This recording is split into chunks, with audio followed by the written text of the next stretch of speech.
하나님 말씀은 예레미야 10장입니다. 제가 준 성경은 구약성경 1066쪽입니다. 할렐루야! 오늘 새벽에 나오신 여러분을 환영하고 축복합니다. 오늘 하나님 말씀을 통해서 우리의 삶 가운데 안정감이 넘치는 귀한 하루, 복된 하루 되시기를 축복합니다.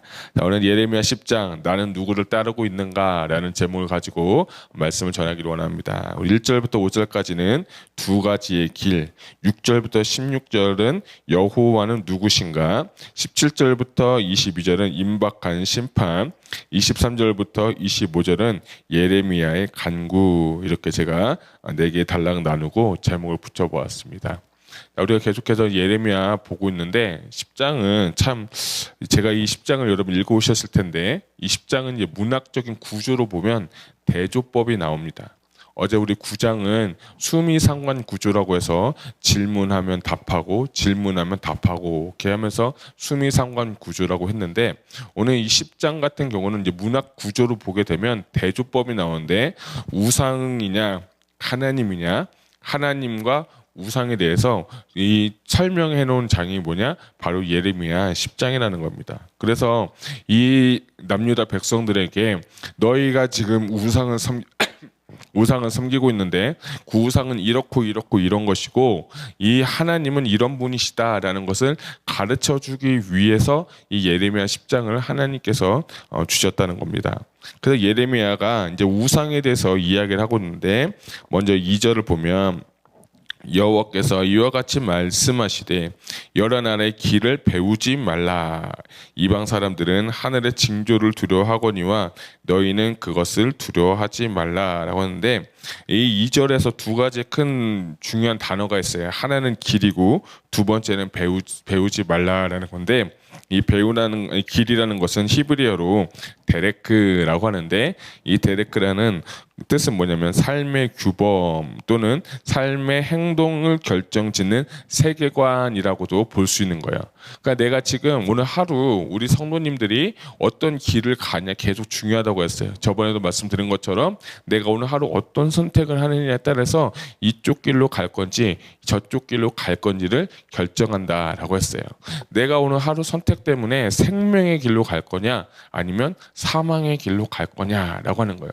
이스라엘 백성들에게 남유다 이 예레미야는 뭐라고 하냐면 너희가 누구의 길을 따라서 갈 것인가 라고 오늘 반문하고 질문하면서 길하는 거예요.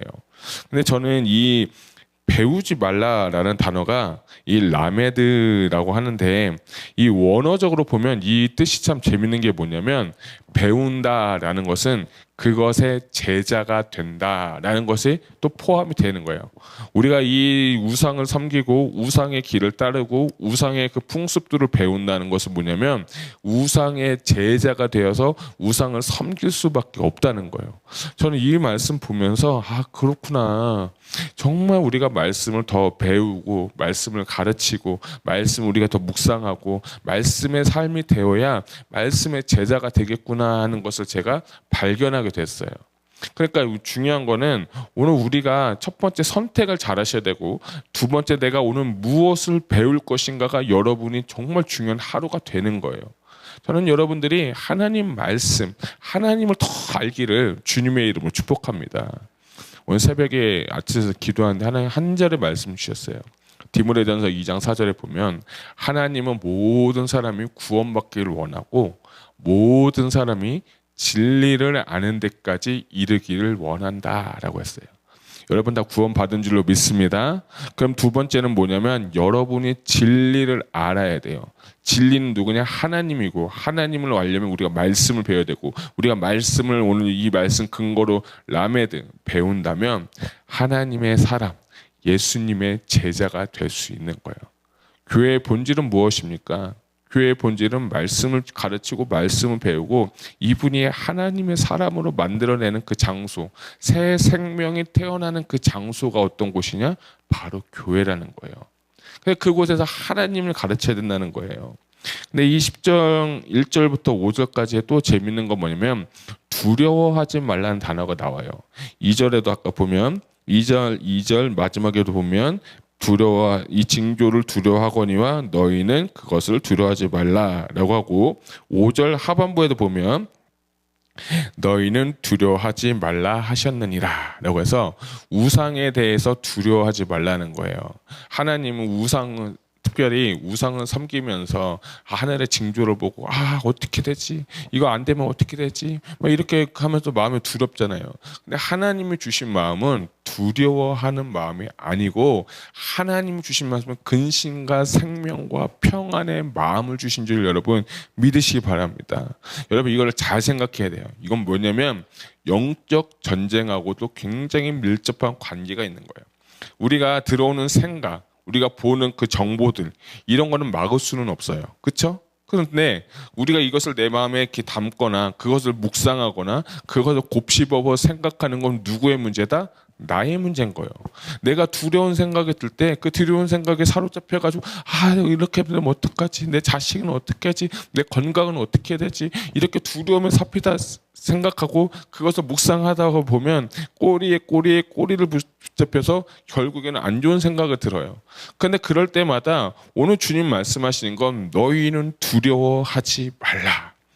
우리에게 있어서 가장 중요한 건 두려움을 몰아내시기를 축복합니다. 두려움이 내 안에 있는 게 아니라 하나님의 말씀이 내 안에 꽉 차가지고 두려움이 있고 어려움이 있고 내가 힘이 들 때마다 하나님의 말씀으로 선포하고 말씀으로 이겨가지고 영적 전쟁에서 승리하셔야 되는 거예요. 사람들이 아무리 말을 해도 100명의 사람들이 그것이 맞다고 해도 하나님이 아니라고 하면 아닌 거예요. 사람이 아무리 이게 좋다고 해도 하나님 보시기에 이게 잘못된 거면 잘못된 거예요. 근데 많은 분들이 여기서 벗어나서 내가 좀 왕따를 당할까 봐, 경제적인 어려움을 당할까 봐 이런 것 때문에 두려워하는 분들이 많아요. 그래서 여러분 진리를 발견하셔야 돼요.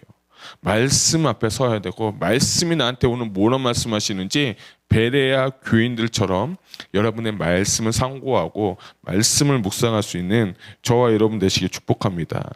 마태복음 10장 28절의 말씀은 이런 거 있어요. 몸은 죽여도 영혼은 능히 죽이지 못하는 자들을 두려워하지 말고 오직 몸과 영혼을 능히 지옥에 멸하신 이를 두려워하라. 우리가 딱 한 분, 두려워할 건 딱 한 분밖에 없어요. 나의 영혼을 지옥에 보낼 수 있는 그분만 두려워하면 되는 거예요. 그 외에는 두려워할 것이 없는 거예요. 여호와께서 나와 함께 하시면 내가 무엇을 두려워하겠냐는 그 고백들, 믿음의 사람들의 고백들이 내 안에 있고 우리가 하나님 한 분 두려워하며 하나님 한 분 경외하는 거 이거 외에는 두려워하는 마음이 없어야 된다는 거예요. 오늘 20장 1절부터 5절에서 두려워하지 말라는 거예요. 우상 섬기는 거 두려워하지 말라. 우상이 말하는 거 그건 능력 없는 거야. 힘이 없는 거예요. 생기가 없다는 거예요. 그것을 두려워하고 벌벌벌 떨면서 사는 게 아니라 내 안에 하나님이 함께 하시고 말씀이 있고 하나님의 능력을 우리가 믿는다면 우리는 오늘 승리할 줄로 믿습니다. 여러분 한번 따라합시다. 나는 예수의 이름으로 승리하였다. 할렐루야. 여러분 선포하세요. 나는 이미 이긴 거예요. 십자가에서 이미 나는 이기고 승리한 걸 우리는 이미 취했기 때문에 우리는 절대 패배할 수가 없는 거예요. 두려워하지 마세요. 사망이나 기근이나 적신이냐 무엇이냐 그리스도의 사랑에서 나를 끊을 수 없다라는 그 사도 바울의 고백처럼 우리는요 하나님 사랑 안에 있기 때문에 두려워하는 마음이 없어야 돼요. 다음 보시죠. 6절부터 이제 계속 보게 되면 6절부터 보게 되면 이제 하나님이 누구신지에 대해서 이야기를 하고 있습니다. 먼저 우리 6절을 보면 여호와여 주와 같은 이의 없나이다. 주는 크시니 주의 이름이 그 권능으로 말미암아 크시나이다 라고 하면서 여호와에 대한 그 고백, 특별히 저는 이것을 예레미야의 신앙 고백이다 라고 말씀을 드리고 싶어요. 신약에 보게 되면 예수님께서 이제 변화산에 올라가시고 내려오시면서 그 변화산상에서 내려오시면서 이제 마지막으로 제자들한테 물어보는 거예요. 야, 너는 나를 누구라 하느냐? 너는 나를 누구라 하느냐? 근데 베드로의 고백이 뭐냐면 주는 그리스도시요 살아계신 하나님입니다. 라고 고백을 했어요. 근데 저는 이게 그래서 그 베드로의 고백이 자신의 그 생각한 게 아니라 성령에 의해서 고백했다고 하는 거거든요. 제가 여러분께 여쭤보고 싶은 건 나의 신앙 고백에 따라서 여러분의 신앙의 스타일이 결정되게 되는 거예요. 여러분께 질문해 볼게요. 여러분 예수님 누구세요? 여러분한테. 예수님이 여러분 지금 딱 오셔서 너는 나를 뭐라고 생각하니? 라고 물어볼 때 어떤 분은 다 주님 슈퍼 히어로 못하는 게 없으신 분이에요. 전능하신 하나님이에요. 또 어떤 분은 주님은 나를 위해서 십자가를 죽으신 분이에요. 또 예수님은요 내 기도 다 들어주시는 분이에요. 뭐 이렇게 여러 가지 이렇게 고백할 수 있는 거잖아요. 근데 이 예레미야는 오늘 우상하고 하나님을 이렇게 비교하고 대조하면서 하나님에 대해서 세 가지의 속성에 대해서 이야기하고 있어요. 먼저 10절을 보게 되면 오직 여호와는 참 하나님이시오 라고 하면서 이 고백을 하는데, 저는 이 10절 말씀을 여러분이 하이라이트하는 게 좋은 게 여호와는 참 하나님이다 라고 하는데, 이 참이라는 단어가 되게 중요해요. 참이라는 단어는 뭐냐면 에메트라고 하는 히브리어인데, 이 에메트의 또 다른 뜻은 뭐냐면 진리라는 뜻이에요. 그래서 여기서 뭐라고 번역하면 좋으냐면 오직 여호와는 진리의 하나님이시다라고도 이게 번역될 수가 있는 거예요. 하나님은 진리의 하나님인 거예요. 여러분 그 모든 진리는요, 모든 종교는 다 진리를 추구하면서 뭔가 어느 순간까지 도달하기를 원하는데 그거는 인간의 욕심에 의해서 가게 되는 거예요. 그러나 우리 기독교는 진리를 추구하면서 어디까지 가는 거냐면 하나님한테 가는 거예요. 진리를 추구하면서 하나님한테 가고 하나님과 동행하고 하나님을 알고 하나님과 관계 맺으면서 오늘 찬송의 고백처럼 주님과 동행하면서 사는 걸 주님이 원하시는 거예요. 그러니까 주님은 어떤 분이냐? 참 하나님, 진리의 하나님이라고 먼저 선포하고 고백하는 거예요. 두 번째는 하나님은 살아계신 하나님이다라고 이 예레미야가 선포하고 있어요.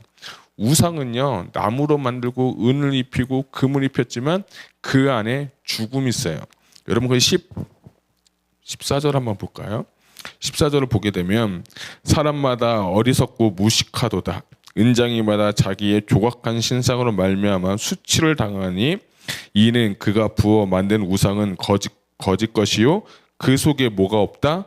생기가 없다 라고 했어요. 오늘 이 10절에 뭐라고 하냐? 하나님은 살아계신 하나님이고 우상은 뭐가 없어요? 생기가 없다는 거예요.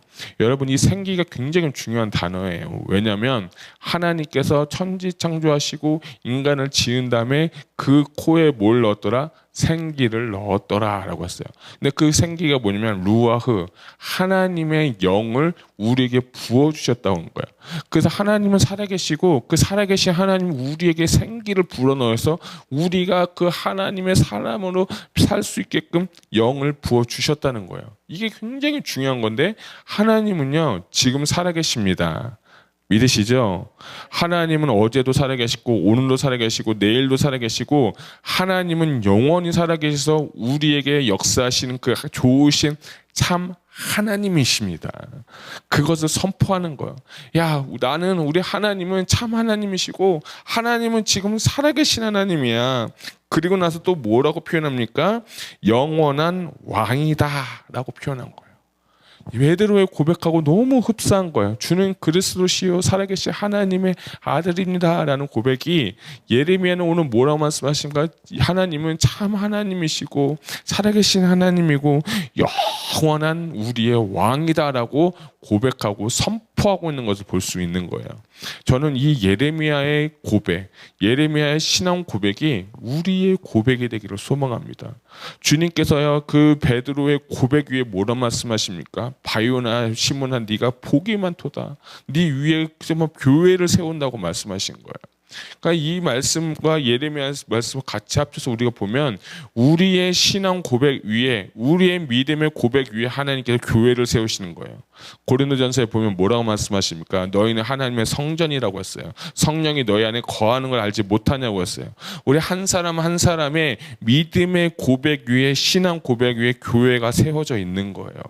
이 뿌리, 이 파운데이션이 없으면 아무리 교회 생활하고 신앙 생활해도 그 교회는요 상수가 나고 바람이 불고 뭐 어려움이 있으면 다 무너지게 되는 거예요. 그러니까 신앙생활은 여러분들이 정확하게 아셔야 돼요. 하나님 누구신지, 나는 지금 하나님을 어떻게 고백할 수 있는지를 여러분이 여러분의 입술로 고백하셔야 돼요. 그 위에 주님은 여러분이 교회를 세운다고 했어요. 이거 진짜 중요한 말씀이에요. 그러니까 이 예레미야는 우상을 섬기고 정말 그 하나님을 멀리해도 나는 하나님이 이런 분이라는 그 강한 믿음의 확신을 가지고 선포하고 하나님에 대해서 선언한 거예요. 근데 이거는요 어떻게 되는 거냐면 경험을 하셔야 돼요. 하나님을 알아야 돼요. 내가 알아야 하나님을 경험하죠. 하나님을 선포하죠. 하나님을 표현하죠. 그런데 교회 다니고 그냥 직분 받고 그냥 왔다 갔다 하면서 나 그냥 교회 다녀, 예수님 믿어, 뭐 이게 아니에요. 나는 진짜 하나님을 믿는데 이분이 나한테 이런 일을 하시고 나한테 이분은 이런 분이시다라는 나의 믿음의 고백을 주님은요 되게 기뻐하시고 듣기를 원하세요. 여러분의 자녀들한테 어떤 부모님 되고 싶으세요? 나 좋은 아빠 되고 싶고, 뭐 내가 정말 사랑하는 아빠 되고 싶고. 근데 내가 막 뭔가 이 사람들 사랑하고 있다는 말을 듣고 싶어서 그렇게 하는 건 아니잖아요. 사랑하니까, 진짜 아이들을 사랑하니까, 우리 아빠가 나를 사랑하니까 그래서 아빠 사랑해요, 이런 식으로 얘기하는 것처럼 우리도 하나님이 우리를 사랑하셨으면 우리도 사랑하면서 내 믿음 위에서 하나님을 정말 선포하고 하나님을 정말 높여드리는 삶, 저는 이것이 오늘 딱 하루만이라도 이런 선포하는 날 되었으면 좋겠어요. 다시 한번 여쭤볼게요. 여러분에게 하나님은 누구세요? 여러분, 예레미야의 고백이 우리의 고백이 되기를 축복합니다. 자, 그 다음에는 12절 한번 볼까요? 12절은 그 하나님 어떤 분이냐? 여호와께서 그의 권능으로 땅을 지으셨고 그의 지혜로 세계를 세우셨고 그의 명철로 하늘을 펴셨다라고 하면서 하나님의 전능하심에 대해서 같이 이야기하고 있는 것을 볼 수 있어요. 그리고 23절에 보게 되면 여호와여, 내가 알거니와 사람의 길이 자신에게 있지 아니하니 걸음을 지도함이 걷는 자에게 있지 아니하니다라고 하면서 세 번째로는 이 여호와 하나님이 나를 인도하고 계신다라는 것을 표현하고 있어요. 그러니까 여러분 10절에서 고백하고 12절에서 하나님의 권능을 또 선포했고 또 23절에서 나의 길을 인도하시는 분이다 라고 이 하나님에 대해서 예레미야는 정확하게 이야기하고 있어요. 그리고 나서 17절부터 22절까지는 이제 임박한 심판에 대해서 이야기하고 있는데 17절 에워싸인 가운데서 앉은 자여 내 짐꾸러미를 땅에서 꾸리라 라고 하면서 이제 너희가 심판이 온다는 것을, 임박한 환란에 대해서, 멸망에 대해서 나오는데 우리 18절은 같이 한번 읽도록 하겠습니다. 시작. 여호와께서 이와 같이 말씀하시되 보라, 내가 이 땅에 사는 자를 이번에는 내에 던질 것이라. 그들을 괴롭게 하여 깨닫게 하리라 하셨느니라. 아멘. 이 18절에 이 심판의 목적에 대해서 나오는데, 심판의 목적은 뭐냐면 이들을 괴롭게 하여서 뭐하게 하리라? 깨닫게 하리라 라는 거예요. 그러니까 여러분, 하나님께서 혹시 여러분이 많은 어려운, 하나님 멀리 있다가 나한테 어려움이 있고 좀 고난이 있으면 감사하세요. 왜냐하면 그 고난이 있고 어려움이 있을 때 하나님의 뜻을 발견하고 깨닫게 하기 위해서 하나님의 사랑의 표현인 거예요. 그러니까 고난은 고난이 아니라, 고난은 어떻게 보면 하나님의 사랑의 손길인 거예요. 그 질병이 될 수도 있고요. 어떻게 보면 경제적인 문제도 될 수도 있고, 환경의 문제도 될 수 있고, 관계의 문제도 될 수 있지만 그 모든 것은요, 선하신 하나님께서 내가 깨닫고 돌아오기만 하면 되는 것을 주님이 알려주시기 위해서 이 18절 말씀에 하나님께서 고난의 목적에 대해서 이야기하고 있어요. 고난은 어떻게 해석하느냐가 중요한 거예요. 고난의 때에 하나님 나 버리셨나 보다, 하나님 살아계시지 않다, 이렇게 어리석은 말 하지 마시고 돌아와서 하나님 내가 뭘 잘못했습니까? 회개하고 돌이키면, 하나님 깨달으면 다시 한번 하나님은 우리에게 은혜를 주시고 다시 한번 기회를 주신 하나님인 줄 믿으시기 바랍니다. 자, 23절부터 25절 마지막까지는 예레미야의 중보기도인데, 저는 23절부터 25절은 리더십에게 주는 말씀이다라고 적었어요. 우리 23절부터 25절까지는 같이 한 목소리로 선포하겠습니다. 시작. 여호와여, 내가 알거니와 사람의 길이 자신에게 있지 아니하니 걸음을 지도함이 걷는 자에게 있지 아니하나이다. 여호와여 나를 징계하옵시되 너그러이 하시옵고 진노로 하지 마옵소서. 주께서 내가 없어지게 하실까 두려워하나이다. 주를 알지 못하는 이방 사람들과 주의 이름으로 기도하지 아니하는 족속들에게 주의 분노를 부으소서. 그들의 야곱을 씹어 삼켜 멸하고 그의 거처를 황폐하게 하였나이다 하니라. 아멘. 저는 24절을 보면 여호와여 나를 징계하옵소서라는 말이 참 이 마지막에 예레미야 심정이 나왔어요. 출애굽기에 보게 되면 이 모세도 백성들이 원망하고 불평하니까 그들을 죽이려고 할 때 모세가 뭐라고 했냐면 하나님 차라리 생명록에서 내 이름을 빼버리라고 했어요. 그것처럼 오늘 예레미야도 리더의 마음은 나를 차라리 징계해 주세요. 이스라엘 백성들 징계하지 마시고 차라리 나에게 징계를 내려주셔서 이 백성들 불쌍한 영혼들을 구원하시고 긍휼히 봐달라고 이 예레미야가 간절하게 기도하는 것을 볼 수가 있어요. 우리 아는 예수님 어떠세요? 십자가를 죽으시면서 하는 말이 무슨 말씀입니까? 아버지여 저들을 용서해 주세요. 저들은 저들이 하는 일을 알지 못합니다 라고 하면서 십자가에서 그가 중보하면서 기도하면서 나아간 것을 볼 수 있는 거예요. 저는 이 10장 말씀이 너무 귀한 말씀은 하나님이 누구신지를 아는 사람에게 주시는 마음은 뭐냐? 자기를 위한 것이 아니라 그 땅을 보면서 하나님의 마음을 품고 기도한 자는요 나를 위해서가 아니라 내 상대방을 위해서, 중보자를 위해서, 지역을 위해서, 교회를 위해서 이 모든 것을 위해서 기도하는 거예요. 근데 그 누가 기도하느냐? 리더는 그런 마음을 가지고 기도해야 되는 거예요. 저는 이런 마음 달라고 기도했어요. 하나님, 저 모세와 같이, 예레미야와 같이, 예수님과 같이 이런 마음으로 기도하게 달라고. 초신자 때 어떻게 기도해요? 주세요, 주세요, 주세요 하면 다 주세요. 진짜 주세요. 근데 우리가 그런 어린아이 같은 신앙하지 마시고 아버지 뜻이 무엇입니까? 하나님 내가 오늘 하는 게 무엇 해드리길 원하십니까? 이런 기도 우리 한번 해보지 않겠습니까? 특별히 오늘 우리는 지역을 위해서 기도했으면 좋겠어요. 하나님 이 땅에 우리 행복한 교회를 세우신 목적, 부르신 뜻, 이 뜻을 우리가 발견하고 달려나갈 수 있도록 하나님 지혜를 주시고 능력을 주시고 비전을 주시옵소서. 이러한 기도가 우리의 기도가 되기를 주님의 이름으로 축복합니다. 오늘 예레미야 10장 당신의 하나님은 누굽니까? 또는 나는 누구를 따르고 있냐고 주님은 지금 계속 물어보고 계시는 거예요. 여러분, 여러분의 믿음의 고백 위에 하나님께서 들으시고 축복의 하루가 되시기를 주님의 이름으로 축원합니다. 기도하시겠습니다.